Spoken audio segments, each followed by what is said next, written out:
Assalomu alaykum. Hamma yaxshimi? Charchamayapsizlarmi? Xudo xolasa bugungi YouTube video orqali o'zimni 0 dan 40 kilometrgacha bo'lgan challenge'imni birinchi bosqichi, ya'ni 10 kilometrlik marafonda kelganmiz.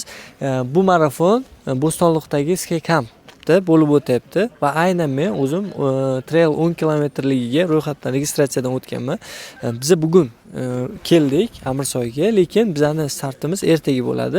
Lekin bu aynan mana shu video orqali men bu yoqqa kelganim, qanaqa qiziq voqealar bo'ladi, qanaqa holatlar bo'ladi, yugurishga qatnashgan hammasini eng qiziqarli holatlarini sizlarga ko'rsatib boraman va mana shu YouTube videoga sig'dirishga harakat qilaman. Shuning uchun meni diqqat bilan kuzatib borsalaring mana shu videoni juda ham qiziq bo'ladi. Ayniqsa yugurishga qiziqadigan insonlar uchun bu juda ham foydali ma'lumot bo'ladi. Mana hozir men bu yoqda o'zlaring ko'rib turibsizlar, hamma keladigan, ya'ni o'zini marafonga qatnashadiganlar o'zini ismini esdalikka yozib qo'yishyapti ekan. Hozir sizlar bilan biz ham o'zimizning esdalikka ismimizni yozib qo'yamiz.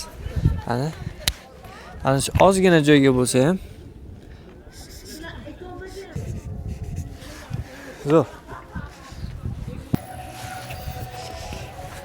mana shu joyda o'zida hozir ko'rib turibsizlar, 100 dan ortiq palatkalar bor.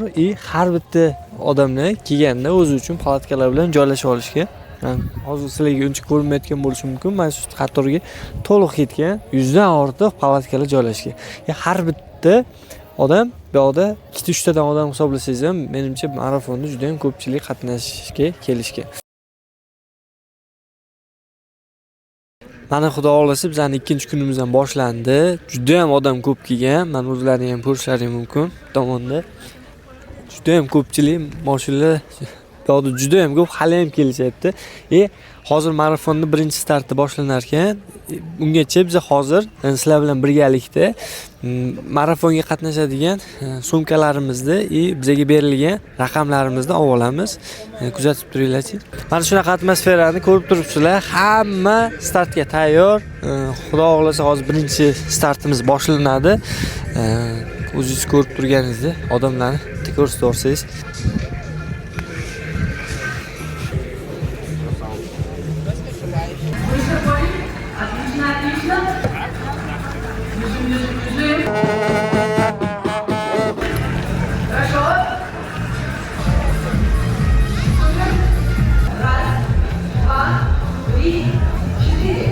Mana hozir ro'yxatdan o'tish uchun ariza topshirdik.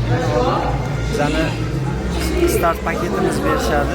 Sizlarga ochib ko'rsataman, ichida nimalar borligini. Hozir start sumkamiz, start paketimizda nimalar borligi bo'yicha men sizlarga tanishtirib o'tishga harakat qilaman. Xo'p, biz sumkamizni oldik. Sumkamizda ancha qulay, odamlar uchun qulay qilib ishlangan. Birinchi navbatda bizga uchun hamma kerak bo'ladigan bizning raqamimiz bor. Start raqamimiz. Buning ichida qo'llanmalar ko'rsatilgan, nima uchun kerakligi, nima uchun qanaqa qilib foydalanishimiz kerakligi haqida ko'rib turganlaringizdek, bizning raqamimiz 10385-raqam.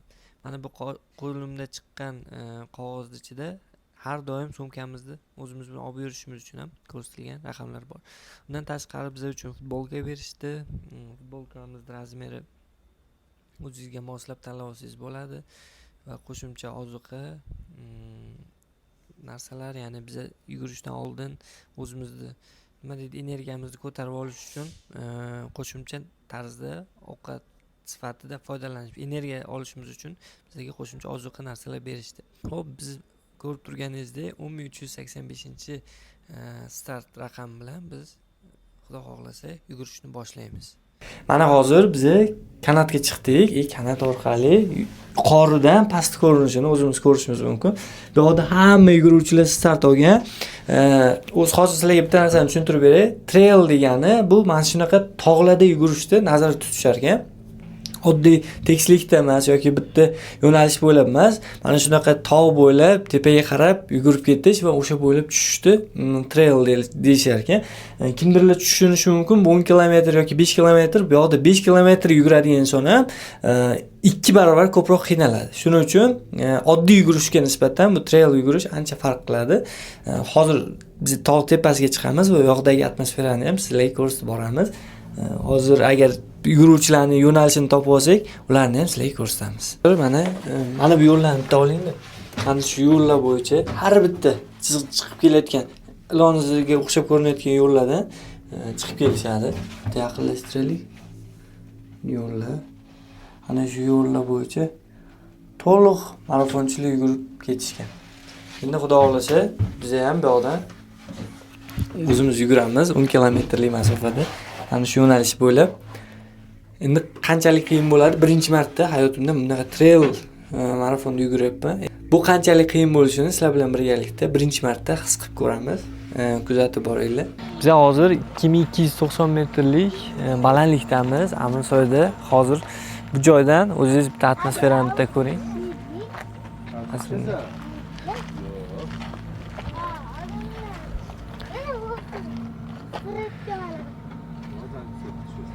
Hozir mana shunaqa atmosferada sizlarga nima uchun o'zi yugurish sporti bilan shug'ullanishim haqida, nima uchun o'zi bunaqa challenge boshlaganim haqida sizlarga ma'lumot bermoqchiman. Men bu sport turini unchalik xohlamaganman, sababi yugurish sport turi men uchun har doim qiyin bo'lib tuyulgan.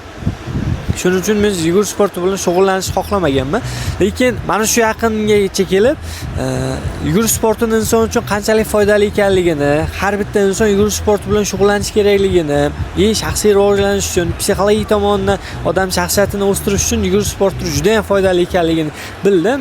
O'zimga yugurish sporti bilan shug'ullanishni 2026-yilgi maqsadlarim ro'yxatiga qo'shib qo'ygandim. Xo'sh, hozir biz marafonni boshlaymiz. Bizning startimiz soat 3:00 da bo'lar ekan. Hozir 2:30 bo'ldi. O'zi hamma narsa tayyor. Kepgan ekanmiz. Narsalar istada, hamma narsa tayyor. Biz birinchi marafonni boshlaymiz. Qo'llab-quvvatlab turinglar. Xudo xolasa zo'r bo'ladi. Все вместе, друзья! 10, 9, 8, 7, 6, 5, 4, 3, 2, 1, старт!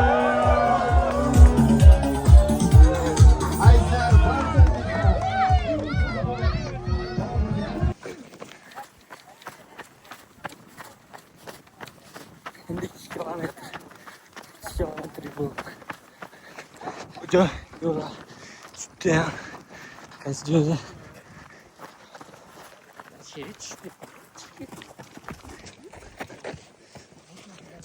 qaysi joy tepaga, qaysi joy pastga juda noqulay bo'lyapti. Yuramiz. 2 kilometr.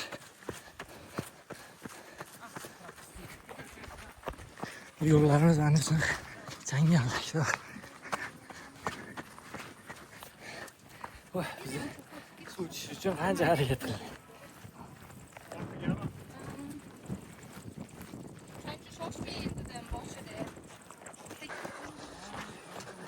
Uchinchi kilometr. Bizda mana shunaqa. Juda ham qiziq bu.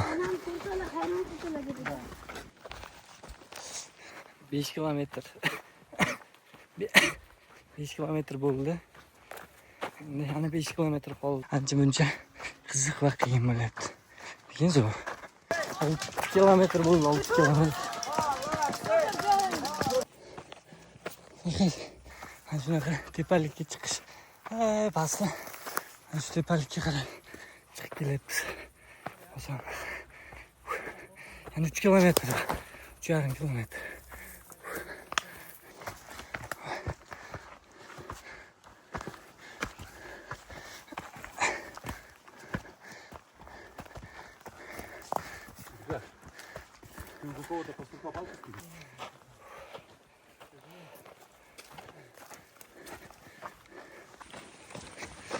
Kilometr faqat tepaga qarab chiqdik.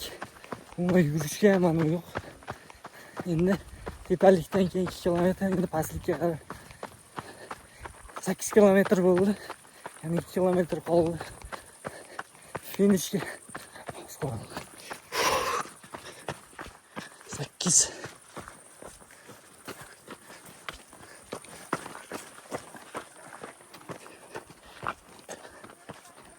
Yo'limizga anaqa ko'lam bor ekan.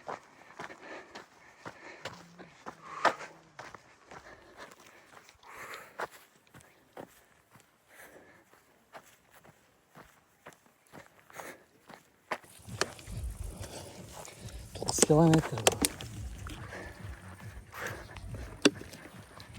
9 kilometr bo'ldi. 1 kilometr qoldi. Mana nihoyat haraga keldik. 400 metr qoldi. 400 metr.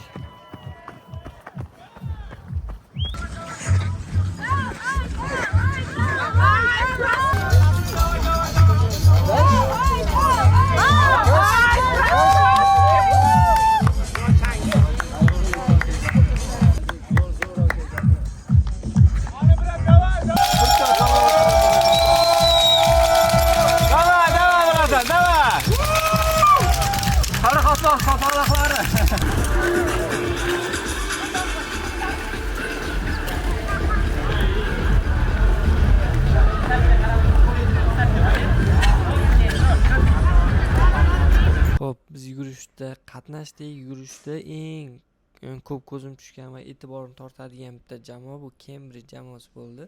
Ya'ni Cambridge o'quv markazlarining komandasi juda ham aktiv, 20 kilometrlikda ham, 10 kilometrlikda ham juda ham ko'pchilik bo'lib ishtirok etishdi va bu narsada bosh bo'lib Jahongir Po'latov akani ham ko'rdik. Ayniqsa bu inson bilan birinchi marta hayotda ko'rishim edi va u inson bilan men yaqindan tanishishga harakat qildim va tanishib oldim. Xudo xohlasa, Samarqanddagi marafonda ham kelishlarini aytdilar va birgalikda Samarqanddagi marafonda ham ishtirok etishga bir-birimizga xudo xohlasa va'da berdik. Aktiv qiladigan va komandasiga o'rnak bo'ladigan inson sifatida Jahongir Po'latovni ko'rsak bo'ladi. Mana oxiri mana trail 10 kilometrlikni bosib o'tdik. Emotsiyalar juda ham zo'r. Juda ham birinchi marta bunaqa marafon yugurish bo'lgani uchun juda ham ochiq qiyinchilik bilan bo'ldi, lekin biz epladik. Birinchi 10 kilometrlik marafonimizni oldik. Sizlarga ham tavsiya qilaman kelishlaringizni. Mana shunaqa holat. Ko'rsating, oyoqlarim ko'rsating, oyoqlarim. Mana shunaqa holatda yugurdik. Zo'r.